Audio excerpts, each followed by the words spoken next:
Hay una pregunta escondida en Génesis que casi nadie se hace en voz alta, pero que millones de personas llevan años cargando en silencio. Una pregunta que aparece de noche, cuando el libro ya está cerrado sobre la mesa. Una pregunta que no necesita ser formulada con hostilidad para incomodar, porque su sola existencia produce una sensación rara en el pecho, una especie de fricción entre lo que uno cree y lo que el texto parece no estar explicando.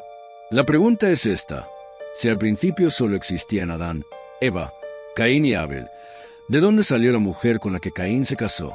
Y lo más curioso no es la pregunta. Lo más curioso es que la respuesta lleva más de 3000 años escrita en el mismo libro. En el siguiente capítulo, en una sola línea que casi nadie lee porque casi nadie llega hasta ahí. Una línea tan directa, tan clara, tan sin adornos, que cuando alguien finalmente te la señala no puedes creer que no la habías visto antes. Al final de este vídeo vas a tener esa respuesta. No una teoría, no una especulación. El texto mismo, con sus propios números, con sus propias palabras, con su propia lógica interna, va a responderte la pregunta que quizás llevas tiempo queriendo hacerle a alguien sin encontrar el momento. Vas a entender por qué Caín tenía miedo de personas que supuestamente no existían. Vas a ver lo que significa que construyera una ciudad entera. Vas a hacer las cuentas con los números que el texto registra desde siempre y que nadie ha sumado con honestidad. Y vas a descubrir que detrás de esta pregunta hay una capa mucho más profunda que los datos genealógicos, una capa que tiene que ver con quién es Dios y con qué hace con las personas que menos lo merecen.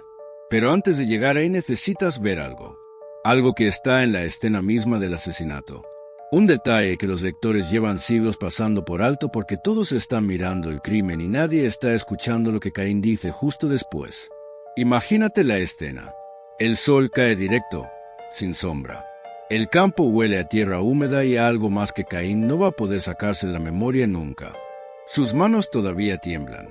A sus pies está el cuerpo de alguien que conoció antes de conocer el mundo, alguien que comió con él, que creció con él, que conocía el sonido de su voz desde que ambos eran pequeños. Y ya no está, ya no puede volver. Desde algún lugar que no es un lugar específico, llega una voz. ¿Dónde está Abel tu hermano? Caín responde con la mentira más vieja de la historia humana. No sé, ¿acaso soy yo guarda de mi hermano? Y lo que sigue es una sentencia sin apelación. La tierra ya no te va a dar fruto. Vas a vagar errante. El lugar donde estés siempre va a ser tierra extraña. Y entonces Caín, con el peso de todo eso sobre los hombros, le dice algo a Dios que pocos lectores procesan por lo que realmente significa.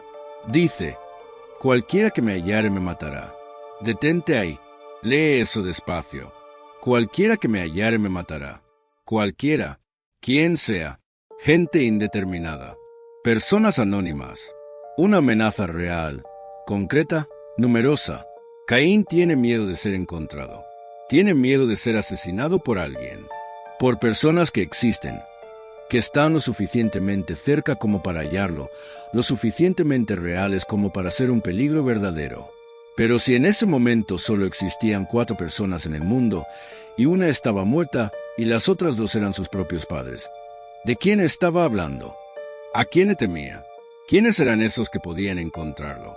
Y aquí viene el dato que lo cambia todo. Dios no lo corrige. Dios no le dice no hay nadie más. Está solo la tierra. Al contrario, Dios toma en serio ese miedo. Le promete una marca de protección. Le advierte al mundo entero que cualquiera que mate a Caín sufrirá una venganza 7 veces mayor. ¿Para quién era esa advertencia si no había nadie más? ¿A qué audiencia real iba dirigida esa promesa divina si el mundo estaba vacío? Dios no habla al vacío. Dios no protege a alguien de una amenaza que no existe. La marca tenía destinatarios reales. Y eso significa que en Génesis 4, en el mismo capítulo del primer asesinato, el texto ya está diciéndonos sin decirlo directamente que había más gente. Caín lo sabía, Dios lo sabía, y el autor del texto lo asumía tan evidente que no sintió necesidad de explicarlo. La primera grieta en la teoría de las 4 personas no está en Génesis 5 ni en ningún comentario teológico moderno. Está en la boca del propio Caín. En el capítulo 4, en una frase que lleva milenios esperando que alguien la lea con atención. Si algo cambió en tu lectura de este capítulo con lo que acabas de escuchar, dale like a este video ahora. Hay personas que llevan tiempo con esta pregunta sin encontrar a nadie que les responda con calma y con el texto abierto. Cuando el algoritmo ve que la gente reacciona en los primeros minutos, lleva el video a quienes más lo necesitan. Tu like puede hacer eso. Génesis 5 es el capítulo más saltado de toda la Biblia. La mayoría de los lectores lo ojea rápido porque parece un inventario aburrido de nombres y edades sin ningún valor narrativo. Adán vivió 930 años. Engendró a fulano, murió. Set vivió 912. Engendró a mengano, murió. 10 generaciones de datos que parecen información de relleno, puro trámite genealógico antes de la historia del diluvio. Pero escondida en ese capítulo, en el versículo 4, hay una frase que responde de un golpe la pregunta que llevamos toda esta conversación construyendo. El texto dice que después de que nació Set, Adán vivió 800 años más, y durante esos 800 años engendró hijos e hijas. Hijos e hijas, en plural, sin contar, sin nombrar, sin límite explícito. Eso es todo lo que necesitas. La Biblia nunca dijo que Adán y Eva tuvieron solo 3 hijos. Esa es una suposición que nació de leer únicamente el capítulo 4, que menciona a Caín, Abel y Set por nombre, y de asumir que lo que no se nombra no existió. Pero el capítulo 5 corrige esa suposición sin ninguna ambigüedad. Adán tuvo muchos más hijos, y tuvo hijas, muchas hijas. El texto no dice cuántas porque no era relevante para el linaje que estaba trazando. Pero lo dice, sin rodeos, en una sola línea que lleva 3000 años esperando ser leída. Y esto no es una interpretación creativa ni una teoría apologética del siglo XX inventada para rellenar huecos. Está escrito ahí, en el texto que cualquiera puede abrir. En el versículo que sigue directamente al relato de Caín y Abel, como si el propio autor supiera que la pregunta va a surgir y estuviera respondiendo antes de que el lector la formule. La esposa de Caín era una de esas hijas. Una hermana, una sobrina, una descendiente directa de Adán nacida durante esos siglos en que la primera familia se multiplicó sin parar. Una mujer real, con historia, con padres, con una vida entera, cuyo nombre el texto simplemente no consideró necesario registrar porque el nombre de esa mujer no era el punto del relato. Y ahora haz las cuentas, porque los números que el texto lleva siglos registrando, cuando alguien finalmente los suma con honestidad, producen un resultado que cambia completamente la escala de lo que estamos imaginando. Adán vivió 930 años, no 93, no 130, 930 años de vida. Set vivió 912, Enos 905, Cainán 910, Matusalén 969, el registro absoluto de longevidad humana en toda la Escritura. El texto lo registra uno por uno, generación tras generación, con una consistencia que hace imposible leerlos como mera poesía o metáfora numérica. Ahora piensa en esto. Si una pareja vive 900 años y empieza a tener hijos joven y tiene un hijo cada 5 años durante apenas los primeros 200 años de su vida, eso ya son 40 descendientes directos de una sola pareja. 40, y la mitad son mujeres. Y esas mujeres también tienen hijos. Y esos hijos también. Y esos hijos también. Y a partir de ahí la aritmética no crece de manera lineal. Crece de manera exponencial. En la primera generación tienes 40 personas. Si cada pareja tiene 20 descendientes en la segunda generación, ya son 400. En la tercera, 4000. En la cuarta, 80.000. En la quinta, más de 1.000.000. Y esto calculando solo 5 generaciones de las decenas que cabían perfectamente dentro de la vida de Adán. En menos de 200 años después del comienzo podría haber fácilmente miles de personas vivas sobre la tierra. Hermanos y hermanas de Caín que nunca aparecen por nombre en el relato. Sobrinos que crecieron escuchando la historia de ese hombre marcado que mató a su hermano y desapareció hacia el este. Tataranietos de Adán que ya eran adultos mientras Caín todavía vagaba por Nod. Una familia enorme expandiéndose sin parar, todos con el mismo origen, todos portando el mismo linaje de aquella primera pareja. Esta es la población real del mundo de Génesis 4. No 4 personas aisladas en un planeta vacío.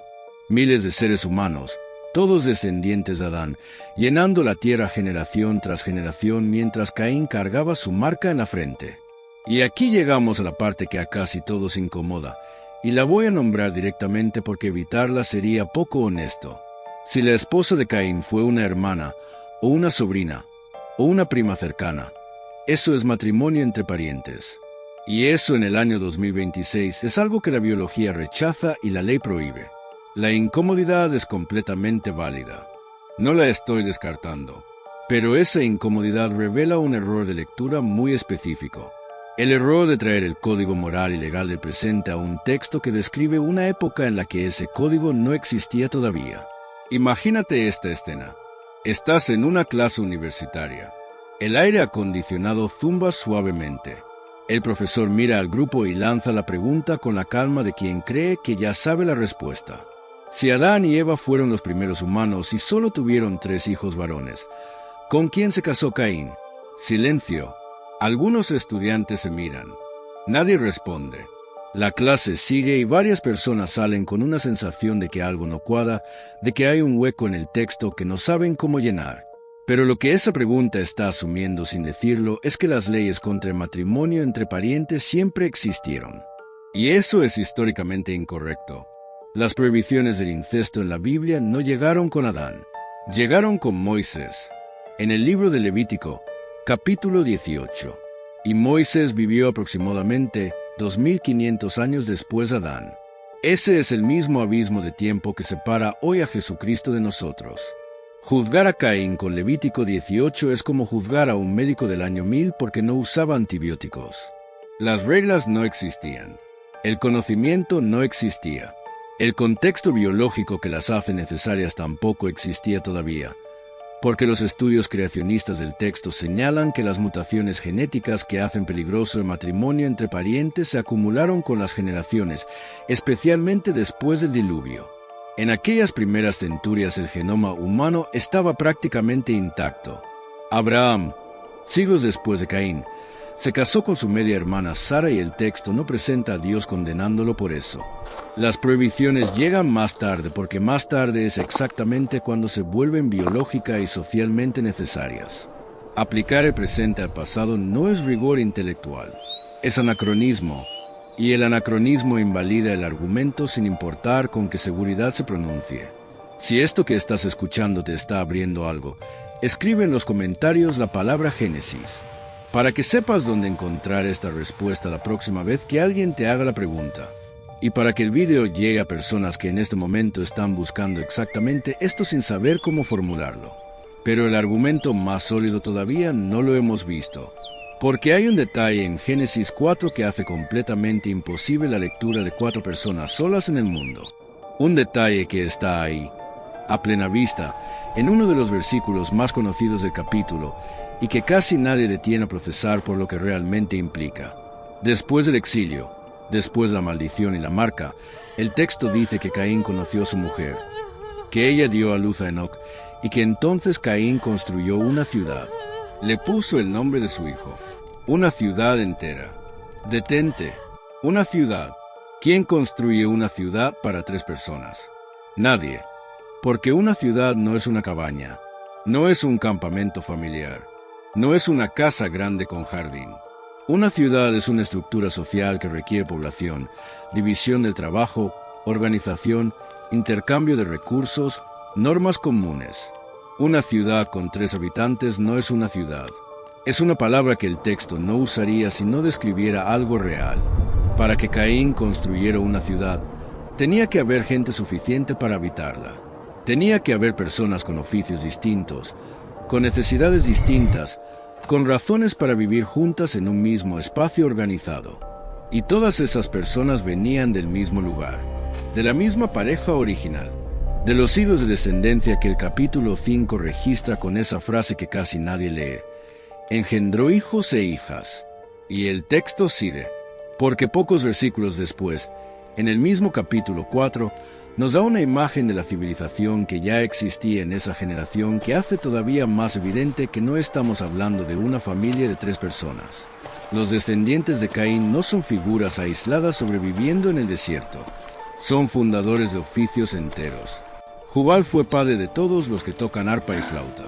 Es decir, había música organizada, instrumentos construidos con conocimiento técnico, personas dedicadas a la música como práctica transmisible, con tradiciones, con maestros, con aprendices.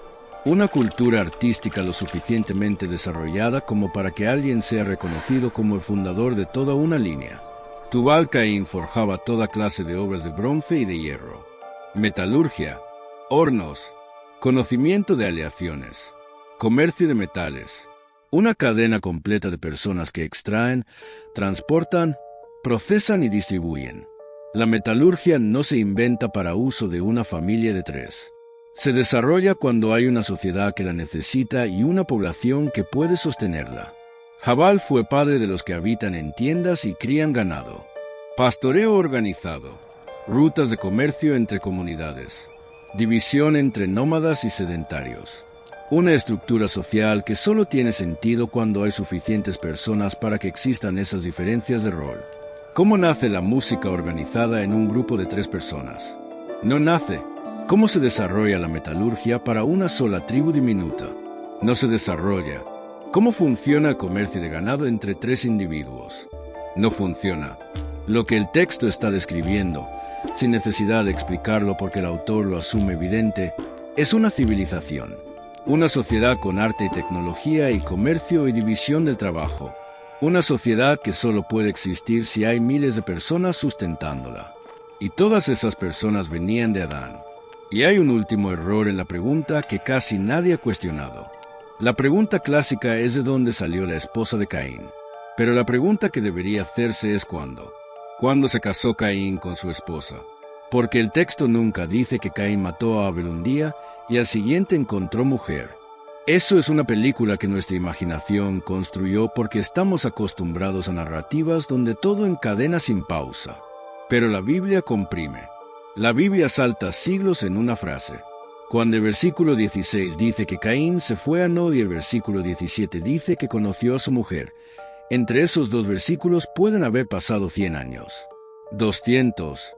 Más, el texto no lo dice. Y cuando el texto guarda silencio sobre el tiempo no significa que el tiempo no existió. Significa que el tiempo no era relevante para el propósito de lo que se estaba contando. Estas personas vivían casi 1000 años. El concepto de después en ese contexto puede significar generaciones enteras. Puede significar un mundo transformado entre una línea y la siguiente. Si Caín vagó errante durante décadas antes de establecerse, la mujer que finalmente encontró pudo haber nacido mucho después de que partiera. Pudo ser alguien que lo conoció ya como un hombre marcado, ya envejecido en su exilio, ya con la historia a cuestas. Pudo haberlo visto llegar desde lejos y haber sabido quién era antes de hablarle. La imagen cambia completamente. Ya no es la escena de Caín encontrando una mujer aparecida de la nada al día siguiente del asesinato. Es la historia de un hombre que vivió un exilio largo mientras la humanidad crecía a su alrededor y que finalmente se casó con alguien nacido en ese mundo que se había llenado de parientes sin que él los hubiera visto crecer. Imagínate este momento. Un grupo familiar de mensajes. Domingo en la tarde, después del almuerzo. Alguien, quizás un primo que empezó a leer filosofía y todavía no terminó, lanza la pregunta con esa seguridad de quien no espera respuesta. Si la Biblia es real, explíquenme de dónde vino la esposa de Caín. El mensaje queda ahí. 20 personas lo ven. Nadie contesta. Tu tía borra el mensaje media hora después para que no haya pelea. Y se queda esa sensación incómoda flotando, esa sensación de que la pregunta ganó sin que nadie la respondiera. Pero la verdad es que esa pregunta fue respondida hace más de 3000 años en el mismo libro que cita. La respuesta está en el siguiente capítulo, en el versículo 4 del capítulo 5, en 5 palabras del hebreo original. Engendró hijos e hijas. Quien hizo la pregunta no llegó hasta ese versículo. No sumó la demografía. No procesó el miedo de Caín a los que lo hallarían. No vio lo que implica la ciudad. No consideró la cronología. No pensó en cuándo llegaron las prohibiciones mosaicas. Repitió un argumento que suena fuerte en un mensaje de texto y que se desarma en 30 segundos cuando alguien abre el libro de verdad. Y este es el patrón de casi cada supuesta contradicción bíblica que circula por ahí. Un argumento que cabe en una sola frase y que parece aplastante hasta que alguien lee el texto completo y descubre que la respuesta estaba 3 líneas más adelante. La pregunta no queda sin respuesta porque la pregunta sea invencible. Queda sin respuesta porque nadie estaba preparado para responderla. Y eso no es un problema del texto. Es un problema de la lectura. Hay alguien que necesita escuchar esto directamente. Puede ser que llevas tiempo con esta pregunta rondando sin encontrar a nadie que te responda con calma. Puede ser que alguien te la hizo en un momento en que no supiste qué decir y desde entonces algo quedó incómodo en tu interior. Puede ser que seas ese estudiante que bajó la cabeza y sintió vergüenza por creer algo que no podía defender. Para ti especialmente esto, la pregunta que te incomodaba tiene respuesta. La tenía desde siempre. Estaba escrita en el siguiente capítulo del libro que el que preguntó nunca terminó de leer. No eres ingenuo por creer. Fuiste sorprendido por un argumento que suena más fuerte de lo que es, y eso le puede pasar a cualquiera que no haya llegado todavía a Génesis 5, versículo 4. Pero ahora lo sabes. Y ahora viene la capa más profunda, la que cambia el sentido de todo lo que hemos visto hasta aquí. Hay una razón por la que la Biblia no explica de dónde vino la esposa de Caín. No es un olvido, no es un error editorial. Es una decisión narrativa deliberada que dice algo sobre cuáles son las prioridades del texto. Lee Génesis 4 con esta pregunta en mente. ¿A qué le dedica espacio el autor? La ofrenda rechazada, la ira de Caín, la advertencia de Dios sobre el pecado que acecha como una bestia esperando devorar, el asesinato, la mentira, la maldición, la marca, el exilio. Todo eso tiene versículos enteros, escenas completas, diálogos registrados con precisión. ¿Y el matrimonio de Caín? Una sola línea, fría, rápida, funcional. Conoció Caín a su mujer, la cual concibió y dio a luz a Enoc. ¿Por qué tan poco espacio? Porque para el propósito teológico del texto, ¿quién era esa mujer no era el punto? El punto era algo más grande que un dato genealógico. El punto era que aún en su exilio, aún bajo la maldición, aún con el crimen más antiguo de la historia sobre sus hombros, Caín seguía recibiendo una forma de gracia que no había ganado.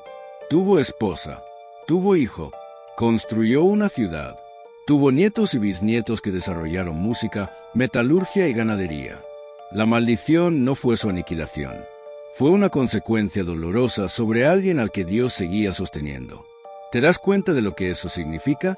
Hasta el final, después del primer asesinato registrado en la historia humana, Dios no borra a Caín, no extingue su linaje, no lo abandona a la nada. Al contrario, ese linaje produce civilización, produce arte, produce tecnología, produce vida generación tras generación. Y todo eso está en el texto, sin fanfarria, sin necesidad de ser subrayado, como si fuera lo más natural del mundo que el primer asesino de la historia tuviera nietos y una ciudad con su nombre. La esposa de Caín no es un problema teológico, es una prueba de la paciencia de Dios. Es el detalle silencioso que muestra que ni siquiera el peor crimen es suficiente para agotar la misericordia divina, que la justicia y la compasión pueden caminar juntas, que el hombre marcado, exiliado, errante y temido, siguió teniendo razones para vivir y una vida que construir. Y si esa idea te incomoda, está bien que te incomode, porque significa que hay esperanza para personas que no la merecen. Significa que el primer asesino de la historia tuvo nietos y bisnietos y una ciudad con su nombre. Significa que tú, quien seas, con lo que hayas hecho y con lo que nadie sabe, también estás respirando dentro de esa misma paciencia. La esposa de Caín nunca fue el verdadero misterio.